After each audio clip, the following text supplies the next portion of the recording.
మన రక్షకుడైన మన ప్రభు అయిన యేసుక్రీస్తు నామములో మీ అందరికీ కూడా హృదయకాల శుభములు తెలియజేస్తా ఉన్నాను. దేవుని కృపను బట్టి మరొక దినము చూసే ధన్యత దేవుడు తన కృప చేత మనకు అనుగ్రహించి మనల్ని సజీవ లెక్కలు పెట్టిన దేవాది దేవుడైన మన ప్రభు అయిన యేసుక్రీస్తుకు కృతజ్ఞతాస్తుతులు చెల్లిస్తా ఉన్నాను. ప్రియ దేవుని సంగమా దేవుని ప్రజల ప్రతి హృదయ కాలము చూసే ధన్యత దేవుడు తన కృప చేత మనకు అనుగ్రహిస్తూ మన ఆయుష్ కాలంలో మరొక దినం పొడిగించిన దేవాది దేవునికి కృతజ్ఞతాస్తుతులు చెల్లించిన ఎంతో మంచిది. హృదయ కాలము దేవుని యొక్క వాక్యము ధ్యానించుకుందాము. అపోస్తులైన పౌలు ఫిలిప్పీలకు రాసిన పత్రిక 3వ అధ్యాయము 17వ వచనం నుంచి 21వ వచనం వరకున్న ఈ వాక్య భాగాన్ని హృదయ కాలం ధ్యానించబోతా ఉన్నాము. ప్రియ దేవుని సంగమా దేవుని ప్రజల ఈ వాక్య భాగాన్ని చాలా జాగ్రత్తగా పరిశోధించినట్టయితే హృదయ కాలము దేవాది దేవుడైన మన ప్రభువైన యేసుక్రీస్తు వాక్యము ద్వారా మనతో కూడా మాట్లాడబోతున్నాడు అనే సత్యాన్ని జ్ఞాపకము చేసుకోవాలి.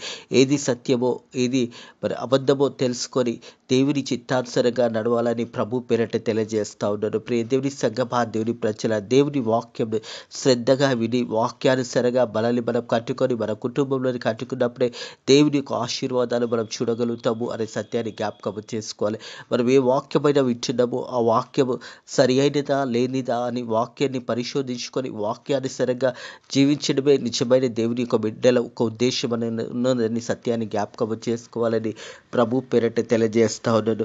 మనం చూస్తున్నట్టయితే ఫిలిప్పీలకు రాసిన పత్రిక, ఈ యొక్క పత్రికను అపోస్తుడైన పౌలు మరి రాస్తున్న సమయంలో బంధకంలో నుంచి రాస్తున్నాడు. ప్రియ దేవుని సంగమా దేవుని ప్రజల గృహ ప్రాంతంలో మరి ఆ సమయంలో అపోస్తుడైన పౌలు ఆ బంధకంలో నుంచి ఈ పత్రిక రాస్తా ఉన్నాడు. ఈ పత్రిక ద్వారా హృదయ కాలము దేవుడు మనతో కూడా మాట్లాడబోతా ఉన్నాడు. ఆ బంధకంలో కూడా అపోస్తుడైన పౌలు ఎక్కడ ఉన్నా కానీ దేవుని సేవలో దేవుని పరిచర్యలో ఏదో ఒక రీతిగా వాక్యాన్ని అందించేవాడు. జైల్లో ఉన్నా కానీ జైలు బంధకంలో ఉన్నా కానీ దేవుని వాక్యం ఎప్పుడు కూడా ఆపకుండా ఉండేవాడు కాడు. దేవుని సంగమా దేవుని ప్రజల ప్రతిరోజు దేవుని యొక్క వాక్యం ధ్యానించేవాడు, ఇతరులను బలపరిచేవాడు, ఇతరులను రక్షణ మార్గంలో నడిపించేవాడు. మన ఆత్మీయ జీవితంలో కూడా ఈ నూతన సంవత్సరంలో మనం ఎక్కడ ఉన్నా కానీ వాక్యాన్ని అందుకొని వాక్యానుసారంగా ప్రార్థన పూర్వకంగా మనం జీవించాలని ప్రభు పేరట తెలియజేస్తా ఉన్నాడు. 17వ వచనం, సహోదరులారా మీరు నన్ను పోలి నడుచుకునండి. అపోస్తుడైన పౌలు ఈ మాట తెలియజేస్తా ఉన్నాడు. ప్రియ దేవుని సంగమా దేవుని ప్రజలారా సహోదరులారా మీరు నన్ను పోలి నడుచుకునండి. దేవుని సేవకులు ఏ రీతి అయితే జీవిస్తున్నారో, దేవుని సన్నిధిలో ఏ రీతి అయితే వారు జీవిస్తున్నారో ఆ రీతిగానే మీరు కూడా జీవించాలని అపోస్తుడైన పౌలు తెలియజేస్తాడు. ఫిలిప్పీ సంఘానికి తెలియజేస్తూ అదే రీతి హృదయకాలం మన అందరికీ కూడా తెలియజేస్తా ఉన్నాడు. ప్రియ దేవుని సంగమా దేవుని ప్రజల సహోదరులారా మీరు నన్ను పోలి నడుచుకునండి. మేము మీకు మాదిరిగా ఉన్న ప్రకారం నడుచుకొని వారిని గురిపెట్టి చూడుడి.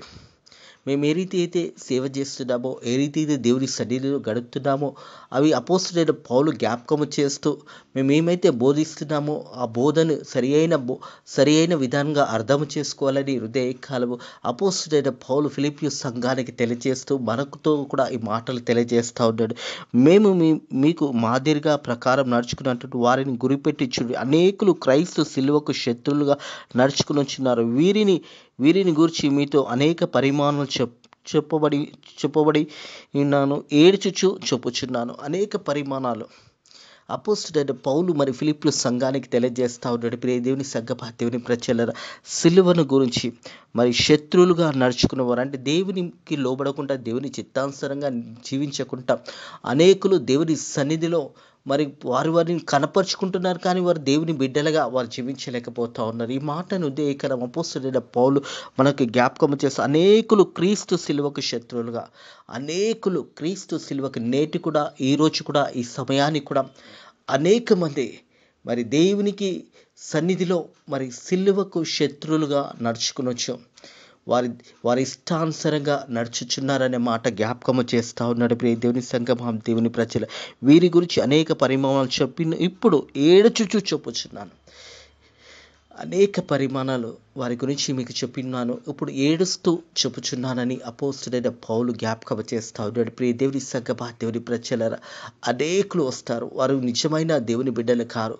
వారు ఎలాంటి వారో వారిని గురిపెట్టి చూడండి, వారి యొక్క జీవితాలు చూడండి. వారు ఏంటంటే అనేకులు వారు ఎలా అంటే వారు కడుపే వారికి దేవుడుగా ఉంటారు. దేవుని సంగమా దేవుని ప్రజలరా హృదయ కలపి మాటలుంటున్న ప్రియ సహోదరుడా ప్రియ సహోదరి, మరి అనేకులు సిలువను గురించి శత్రువులుగా దేవుని దగ్గర నుంచి, దేవుని దృష్టిలో నుంచి, మరి ఆ సమయంలో దేవుని మార్గంలోనే నడుచుచున్నారు, కానీ వారు నిజమైన దేవుని బిడ్డలు కారు అని అపోస్తుడైన పౌలు ఫిలిప్పీ సంఘాలకు తెలియజేస్తూ, అదే రీతి హృదయకాలం మనకు కూడా ఈ వాక్య భాగంతో దేవుడు మనతో కూడా మాట్లాడుతారు. అనేకులు వస్తారు, కానీ వారు నిజమైన దేవుని బిడ్డలు కారు అనే మాట జ్ఞాపకం చేయబడతా ఉంది. వారు ఎలా ఉంటారంటే, అనేకులు క్రీస్తు శిలువకు శత్రువులుగా నడుచుకొనొచ్చు, వీరిని గురించి మీతో అనేక పరిమాణాలు చెప్పి ఇప్పుడు ఏడుచుచూ చెప్పుచున్నాను. సేవకులు ఇంతగానో దేవుని వాక్యం అందిస్తున్నప్పుడు దుఃఖముతో, బాధతో, వారిలో ఎంత దుఃఖమున్నా, బాధ ఉన్నా అది మర్చిపోయి అనేకులను బలపరచడానికి దేవుని వాక్యాన్ని అందిస్తారు. ఎందుకంటే అపోస్తుడైన పౌలు కూడా ఈ మాటలు రాస్తున్నప్పుడు బంధకంలో నుండి రాస్తూ ఉన్నాడు. తన బంధకంలో ఉన్నా కానీ మరి దేవుని వాక్యం అందించాలని ఉద్దేశంతోనే, మరి దేవుని యొక్క వాక్యం యథార్థంగా సత్యంగా వినాలి అని జ్ఞాపకం చేస్తూ, మరి అనేకులు ఎలా వస్తున్నారో వారి గురించి కూడా రాస్తూ ఉంటాడు. ఏది నిజమో ఏది సత్యమో మనం ఎరిగి నమ్మాలని దేవుని వాక్యం తెలియజేస్తుంది. నువ్వు తెలుసుకోవాలి, నిజమైన వాక్యం ఏదో, అబద్ధ ప్రవక్తలు ఎవరు దేవుని కొరకు జీవిస్తున్నారు, ఎవరు దేవుని గురిలో సన్నిధిలో వారు జీవిస్తున్నారు, వారిని గుర్తుపట్టి యథార్థంగా జీవించే వారి పక్షాన మీరు నిలబడాలని అపోస్తుడైన పౌలు తెలియజేస్తూ ఉన్నాడు. ప్రియ దేవుని సంగమా, దేవుని ప్రజల వారు ఎలా ఉంటారంటే, నాశనము వారి అంతము, వారి యొక్క నాశనమే వారి అంతము, వారి కడిపే వారి దేవుడు. వారు తమ సిగ్గుపడవలసిన సంగతులను కూడా అతిశయపరచు భూస్తంభంలో వాటి మీ యందు మనసు ఉంచుతున్నారు. దేవుని సంగమా, దేవుని ప్రజలరా, వారి జీవితాలు దేవుని సన్నిధికి చాలా దూరంగా ఉన్నాయి. అలాగే వారు ఎలా ఉన్నారంట, నాశనము వారి అంతము, వారి అంతమంతా కూడా నాశనమే వారి అంతంగా ఉన్నదని సత్యాన్ని జ్ఞాపకం చేయబడుతుంది. ప్రియ దేవుని సంగమా, దేవుని ప్రజలరా, మనము దేవుని బిడ్డలుగా జీవిస్తున్నప్పుడు ఏది సత్యమో ఏది మరి యథార్థమైనదో అది గురిపెట్టి చూసి నడుచుకోవాలని తెలియజేస్తూ ఉన్నాడు. ఇక్కడ చూసినట్టయితే నాశనము వారి అంతము, మొదటిగా వారి కడిపే వారి దేవుడు. వారు కొంతమంది కానుకల గురించి, కొంతమంది వారి యొక్క సంపాదన గురించి వారు ఆలోచిస్తారు, కానీ యథార్థంగా దేవుని వాక్యం చెప్పాలనేది వారి ఉద్దేశం ఉండదు. అలాగే చూసినట్టయితే వారు తమ సిగ్గుపడవలసిన సంగతులందు అతిశయపడతారు. వారు చేస్తున్నది తప్పని వారికి తెలుసు, వారు లోకానుసరంగా జీవిస్తున్నారని తెలుసు, అయినా కానీ అవి చేస్తున్నా కానీ అవిట్లోనే వాళ్ళు అతిశయపడతారనే మాట జ్ఞాపకం చేయబడుతుంది. భూస్తంభం వాటి యందు మనసు ఉంచుతారు. భూస్తంభమైన వాటి మీద, ధనము మీద, లోకాశల మీద మరి ఉన్నతంగా జీవించాలని వారు ఆ రీతిగా జీవించేవారు వారు అనేకులు మన మధ్యలో ఉన్నారని సత్యాన్ని జ్ఞాపకం చేసుకోవాలని ప్రభు పేరట తెలియజేస్తావు. దేవుని వాక్యం తెలియజేస్తుంది. నాశనమే వారి అంతం, వారి కడిపే వారి దేవుడు. వారు తమ సిగ్గుపడవలసిన సంగతులు యందు అతిశయపరచు భూసంబంధమైన వాటి మీద మనసు ఉంచుచున్నారు. ప్రియ దేవుని సంగమా, దేవుని ప్రజల వారందరూ కూడా భూసంబంధమైన దాని మీద మనసు ఉంచు, మరి వారు చేసే బోధ కానీ, వారు చేసే పనులు కానీ వారు యథార్థంగా చేసేవారు కాదు. అందుకే అపోస్తుడైన పౌలు ఈ మాట జ్ఞాపకం చేస్తూ ఉన్నాడు. అనేకులు సిలువకు శత్రువులుగా నడుచుకొనిచున్నారు, వీరి గురించి మీతో అనేక పరిమాణాలు చెప్పి ఎప్పుడు ఏడుచుచూ చెప్పుచున్నాను. నాశనము వారి అంతము, వారి కడిపే వారి దేవుడు. వారు తమ సిగ్గుపడవలసిన సంగతులు ఎందుకు అతిశయపడుచున్నారు, భూస్తంభం వాటి మీద మనసు ఉంచి ఉన్నారు. మనం ఇంకా పాపులుగా ఉండగానే ప్రభు అయిన యేసుక్రీస్తు మన కొరకు చనిపోయినాడనే మాట అపోస్తలుడైన పౌలు రోమియోలకు రాసిన పత్రిక 8వ అధ్యాయంలో 5వ వచనంలో చూసినట్టయితే, ఎందుకనగా ఈ నిరీక్షణ మనల్ని సిగ్గుపరచదు, మనకు అనుగ్రహించబడిన పరిశుద్ధాత్మ ద్వారా దేవుని ప్రేమ మన హృదయంలో కుమ్మరించబడింది. హల్లెలూయా. దేవుని ప్రేమ మన మీద కుమ్మరించబడింది. ప్రియ దేవుని సంగమా, దేవుని ప్రజలరా, ఈ నిరీక్షణ మనకు ఓపికనిస్తుంది, ఓపిక పరీక్షనిస్తుంది, పరీక్ష నిరీక్షణ దగ్గరికి తీసుకెళ్తుంది. ప్రియ దేవుని సంగమా, దేవుని ప్రజలరా, మనము దేవుని సన్నిధిలో మరి ఆ ఒక రక్షణలో మనం జీవిస్తున్నప్పుడు అనేక పరిమాణాలు, ఎన్నో పరీక్షలు వస్తాయి. ఇదే రోమియోలకు రాసిన పత్రిక చూసినట్టయితే 3వ వచనం, 5వ అధ్యాయం 3వ వచనం, అంతేకాదు శ్రమ ఓర్పు పరీక్ష నిరీక్షణను కలగజేస్తున్నదని ఎరుగు శ్రమలనందు అతిశయపడదాము. శ్రమలు కలిగినప్పుడు, దుఃఖము కలిగినప్పుడు, బాధ కలిగినప్పుడు, నువ్వు దేవుల్లో జీవిస్తున్నప్పుడు, ఇవన్నీ కలిగినప్పుడు ప్రియ దేవుని సంగమా, దేవుని ప్రజలరా, అతిశయపడటము, సంతోషపడటము, శ్రమలలో దేవుని ఘనపరచడం. అపోస్తుడైన పౌలు తన జీవితం అంతా కూడా శ్రమలలో, కష్టంలో ఎంతో శ్రమలు పొందుకున్నా కానీ దేవునిని ఘనపరుస్తూ ముందుకు సాగిపోయినాడు. అందుకే దేవుని వాక్యం తెలియజేస్తుంది.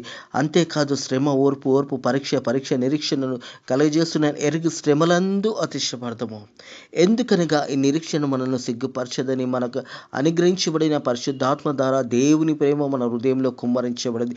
ఏలైనగా మనం ఇంకా బలహీనులుగా ఉండగా క్రీస్తు యుక్త కాలమందు భక్తిహీనుల కొరకు చనిపోయాను. మనందరి కొరకు యేసయ్య కలవరి సిలువలో చనిపోయినాడు. హృదయ కలవి పాటలింటున్న ప్రియ సహోదరుడా, ప్రియ సహోదరి, ఏది సత్యమో, ఏది యథార్థమైన వాక్యమో, ఎవరు బోధించేది సరైన వాక్యమో, అది వారి నుంచి వారు మాట్లాడుతున్నప్పుడు వారు మాట్లాడుతున్నది నిజమైన సత్యమైన వాక్యమేనా అని బైబిల్ని గమనించి వారి బోధను అప్పుడు మీరు అంగీకరించాలని ప్రభు పేరిట తెలియజేస్తా ఉన్నాను. ప్రియ దేవుని సంగమా, దేవుని ప్రజల, అలాగే చూస్తున్నట్టయితే 20వ వచనము, ఫిలిప్పీయులకు రాసిన పత్రిక 3వ అధ్యాయం 20వ వచనం, మన పౌరస్థితి పరలోకమందున్నది. హల్లెలూయా. ఈ లోకంలో మనమందరం కూడా ఒక యాత్రికులము.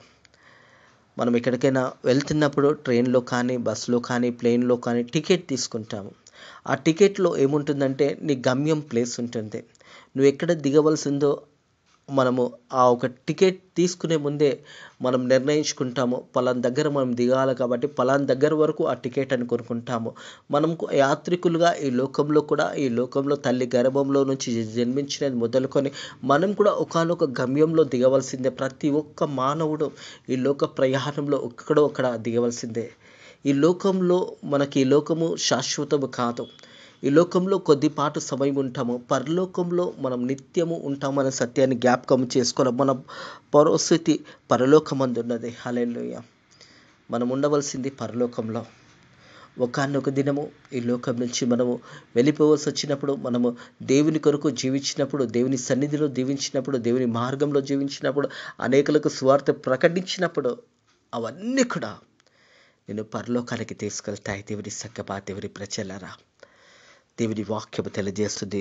మన పౌరస్థితి పరలోకమంది. అక్కడ నుండి ప్రభు యేసుక్రీస్తు అనే రక్షకుడు నిత్యము కనిపెట్టుకొని ఉన్నాము. ప్రియ దేవుని సంగమా, దేవుని ప్రజలారా, హృదయ కాలము నువ్వు దేవుని సన్నిధిలో నువ్వు జీవిస్తున్నట్టయితే దేవుని వాక్యము తెలియజేస్తూ ఉంది. హృదయ కాలము ప్రియ దేవుని సంగమా, దేవుని ప్రజలారా, మనము ఈ లోకంలో ఉన్నదాని గురించి కాదు కానీ పైన వాటిని వెతకాలన్నది దేవుని వాక్యం తెలియజేస్తుంది. కొలస్సీలకు రాసిన పత్రిక 3వ అధ్యాయము 1వ వచనంలో ఈ రీతిగా తెలియజేస్తుంది, మీరు క్రీస్తుతో కూడా లేపబడిన వారైతే పైనున్న వాటిని వెతకండి, అక్కడ క్రీస్తు దేవుని కుడిపార్శ్వంలో కూర్చొని ఉన్నాడు. హల్లెలూయా. ఈ లోకంలో మనం జీవించినంత కాలము పైన వాటిని వెతకాలి. ప్రియ దేవుని సంగమా, పైన అంటే ప్రభు అయిన యేసుక్రీస్తు తండ్రి కుడి పార్శ్వంలో కూర్చొని ఉన్న దేవాది దేవుడైన మన ప్రభు అయిన యేసుక్రీస్తు కొరకు మనం జీవించినప్పుడు ఈ లోకంలో ఒకనొక రోజు మరణించినప్పుడు నిత్య పరలోకము వారసులం అవుతామనే సత్యాన్ని జ్ఞాపకం చేసుకోవాలని ప్రభు పేరిట తెలియజేస్తాను. మీరు క్రీస్తుతో కూడా లేపబడిన వారైతే పైన వాటి మీద మనసు పెట్టండి. క్రీస్తుతో కూడా మీరు లేపబడినట్టయితే, ప్రభు యేసుక్రీస్తు వారితో మీరు లేపబడిన వారైతే పైనున్న వాటి మీద వెతకండి అనే మాట జ్ఞాపకం చేస్తూ అక్కడ క్రీస్తు దేవుని కుడి పార్శ్వంలో కూర్చొని ఉన్నాడు. హల్లెలూయా. హృదయ కాలము దేవాది దేవుడు మరి తండ్రి కుడి పార్శ్వంలో కూర్చొని మన కొరకు విజ్ఞాపన చేస్తున్నాడనే సత్యాన్ని కూడా జ్ఞాపకం చేసుకోవాలని ప్రభు పేరిట తెలియజేస్తా ఉన్నాడు. ప్రియ దేవుని సంగమా, దేవుని ప్రజలారా, హృదయ కలవి మాటలు వింటున్న ప్రియ సహోదరుడా, ప్రియ సహోదరి, మనము పైన వాటి మీద మనసు ఉంచాలి. మన పౌరస్థితి ఇది కాదు, పరలోకమందున్నదే.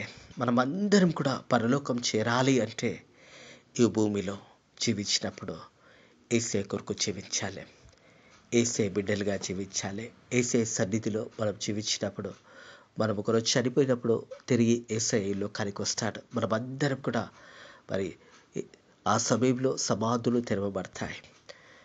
దేవుని మీద ఆధారపడిన బిడ్డలు, విశ్వాసంలో జీవించిన బిడ్డలు ఆ సమయంలో వారందరూ కూడా లేపబడతారనే సత్యాన్ని జ్ఞాపకం చేసుకోవాలని ప్రభు పేరట తెలియజేస్తా ఉన్నారు. దేవుని సంగమా, దేవుని ప్రజలను మనం చూసినట్టయితే 21వ వచనము, సమస్తము తనలో లోపరుచుకున్న జాలిన శక్తిని బట్టి ఆయన మన దీన శరీరంకు తన మహిమగల శరీరంను సమరూపంగా కలుగుతుంది కానీ అని మార్చెను. ప్రియ దేవుని సంగమా, దేవుని ప్రజల, సమస్తము తనకు లోపరుచుకున్న జాలిన శక్తిని బట్టి ఆయన దీన శరీరంను తన మహిమగల శరీరంకు సమరూపంగా గలనదిగా మార్చెను. హల్లెలూయా. మహిమగల శరీరము, ప్రభు అయిన యేసుక్రీస్తు యొక్క మహిమగల శరీరం ద్వారా మనం కూడా ఆ మహిమగల శరీరాన్ని పొందుకుంటాము. ఎప్పుడు మనం పొందుకుంటామంటే దేవుని బిడ్డలుగా మనం జీవించినప్పుడు, యథార్థంగా మనం జీవించినప్పుడు, సత్యంగా మనం జీవించినప్పుడు అట్టి కృప దేవుడు మనకు అనుగ్రహిస్తాడని సత్యాన్ని జ్ఞాపకం చేసుకోవాలని ప్రభు పేరట తెలియజేస్తా ఉన్నాను. దేవుని సంగమా, దేవుని ప్రజలు, అలాగే చూసినట్టయితే మొదటి కొరింథీయులకు రాసిన మొదటి పత్రిక 1వ అధ్యాయము 7వ వచనం చూసినట్టయితే, గనుక ఈ కృపా వరమునందు లోపము లేక మీరు మన ప్రభు అయిన యేసుక్రీస్తు ప్రత్యక్షత కొరకు ఎదురు చూచుచున్నారు. మన ప్రభు అయిన యేసుక్రీస్తు కొరకు ఎదురు చూచుట. ప్రియ దేవుని సంగమా, దేవుని ప్రజల, ఇదే కాలము దేవునిలో మనం జీవించినప్పుడు దేవుని వాక్యానుసారంగా మనం జీవించాలనేది దేవుని యొక్క వాక్యము తెలియజేస్తూ ఉంది. హృదయ కాలము ప్రియ దేవుని సంగమా, దేవుని ప్రజల, మన ఆత్మీయ జీవితాలలో మనం దేవుని కొరకు జీవించినప్పుడు పరలోకంలో మనకు ఒక స్థానం కలిగి ఉన్నదనే సత్యాన్ని జ్ఞాపకం చేసుకోవాలని ప్రభు పేరట తెలియజేస్తూ ఉన్నాను. ప్రియ దేవుని సంగమా, దేవుని ప్రజల, ప్రతి ఒక్కరం కూడా మరి దేవుని సన్నిధిలో దేవుని చిత్తానుసారంగా జీవించాలనేది దేవుని యొక్క చిత్తమై ఉన్నదనే సత్యాన్ని జ్ఞాపకం చేసుకోవాలి. అపోస్తలుడైన పౌలు మాటలో మరి మొదటగా వారు తెలియజేశాడు, రెండోదిగా ఏడుస్తూ తెలియజేశాడు. మరి వారు ఎలా ఉన్నారు అంటే, వారు చూసినట్టయితే ప్రియ దేవుని సంగమా, దేవుని ప్రజలరా, అనేకులు క్రీస్తు సిలువకు శత్రువులుగా నడుచుకునిచున్నారు. వీరిని గురించి మీదుగా అనేక పరిమాణాలు చెప్పి ఇప్పుడు ఏడ్చుచు చెప్పుచున్నాను, నాశనము వారి అంతము, వారి కడిపే వారి దేవుడు. వారు తమ సిగ్గుపడవలసిన సంగతులందు అతిశయపడుచున్నారు, భూస్తంభం వాటి మీద మనసు ఉంచున్నారు. వారు భూస్తంభమైన దాని మీద మనసు ఉంచున్నారు. ప్రియ దేవుని సంగమా, దేవుని ప్రజలరా, అలాంటి వారి గురించి జాగ్రత్తగా ఉండాలని నేటి హృదయ కాలం కూడా దేవుని వాక్యం తెలియజేస్తూ ఉంది. వారు అనేకులు సిలువకు శత్రువులుగా నడుచుకునిచున్నారు. వారు బోధించే బోధ ఒక క్రమం ఉండదు, ఒక యథార్థం ఉండదు, ఒక సత్యం ఉండదు. ఎందుకంటే వారు ధన సంపదల మీద బోధించేవారు. వారు ఒక స్థిరమైన జీవితంలో మేము ఈ లోకంలో సంతోషించాలని జీవించేవారు చాలా మంది మనకు కనిపిస్తూ ఉంటారు. వారి గురించి దేవుని వాక్యం తెలియజేస్తూ ఉంది. ఏమంటుందంటే, నాశనమే వారి అంతము, వారి కడిపే వారి దేవుడు. వారు తమ సిగ్గుపడవలసిన సంగతులను ఎందుకు అతిశయపడుచున్నారు, భూస్తంభం వాటి మీద మనసు ఉంచున్నారు. మన పౌరస్థితి పరలోకమందుంది, అక్కడున్న ప్రభు అయిన యేసుక్రీస్తు అనే రక్షకుని నిత్యము కనిపెట్టుకొని ఉన్నాము. హల్లెలూయా. అట్టి కృప దేవుడు మనకు అనుగ్రహించును గాక. ప్రియ దేవుని సంగమా, దేవుని ప్రజలరా, మన పౌరస్థితి పరలోకమందుంది. యథార్థంగా బోధించేవారు, సత్యంగా బోధించేవారు, వాక్యానుసారంగా వాక్యం బోధించేవారి పక్షాన నిలబడండి. అనేకులు వచ్చి మరి వారు చెబుతున్న మాటలు నమ్మకండి. అనేకులు మరి వచ్చి మేము చెప్తున్న మాటలు సరి అయినాయి అని చెప్పేవారు, నమ్మించేవారు చాలామంది ఉంటారు. వారి పట్ల జాగ్రత్తగా ఉండండి అని అపోస్తలుడైన పౌలు తెలియజేస్తూ ఉన్నాడు. మీకు ముందు ఇది మరొకే చెప్పి ఉన్నాను, ఇప్పుడు ఏడుస్తూ చెప్పుచున్నానని చెప్తా ఉన్నాడు. వారి పట్ల జాగ్రత్తగా ఉండండి. దేవుని వాక్యాన్ని నమ్మండి. వాక్యము విని వాక్యానుసారంగా మీరు కట్టుకోనండి. మన పౌరస్థితి పరలోకమందున్నదనే మాట జ్ఞాపకము చేయబడుతుంది. అక్కడి నుండి ప్రభు అయిన యేసుక్రీస్తు అనే రక్షకుడు నిత్యము కనిపెట్టుకున్నాము. సమస్తము తనకు లోపరుచుకుని జాలి శక్తిని బట్టి ఆయన దీన శరీరమును తన మహిమగల శరీరమునకు సమరూపంగా కలుగుతుందనిగా మార్చును. హల్లెలూయా. అలాంటి మహిమ శరీరము దేవుడు మనకు అనుగ్రహించును గాక. హృదయ కలం ఈ మాటలను దేవుడు మీ హృదయాలలో దీవించి ఆశీర్వదించి ఫలించి సమృద్ధిగా దీవించిన గాక. వాక్యానుసారంగా అంగీకరించండి. ఏది సత్యమో ఏది అబద్ధమో తెలుసుకనండి. సరి అయిన బోధించే వారి పక్షాన నిలబడండి. వారితో పాటు మీరు కూడా సువార్త ప్రకటించండి. అనేకులను రక్షణ మార్గంలో తీసుకురావడానికి ప్రయత్నం చేయండి. దేవుడు మిమ్మల్ని దీవించి ఆశీర్వదించిన గాక. ప్రార్థన చేసుకుందాము. పరిశుద్ధుడా దేవానికి ధన్యములు స్తోత్రములైనా మా జీవితంలో మరొక దినము నీ కృప చేత అనుగ్రహించి మాకు సజీవులను సజీవులకి పెట్టిన దేవా నీకు వందనములు స్తోత్రములైనా ప్రభా. ఈ రోజంతా కూడా దీవించండి, ఆశీర్వదించండి నైనా ప్రభా. ప్రత్యేకంగా నీ సేవ చేస్తున్న యథార్థంగా సత్యంగా సేవ చేసిన సేవకులను దీవించండి, సేవకురాలను దీవించండి, సువార్థికులకు దీవించండి నైనా, మిషనరీస్ దీవించండి. వారు సత్యంగా బోధించే వారందరినీ కూడా నీ దయగల హస్తాలకు కూడా దీవించండి. అలాగే నైనా ప్రజలు నీ బిడ్డలు బోధిస్తున్న వాక్యము సరి అయిన వాక్యంగా వారు బోధించే వారి పక్షాన నిలబడడానికి నీ కృప ద్వారా సహాయం చేయండి.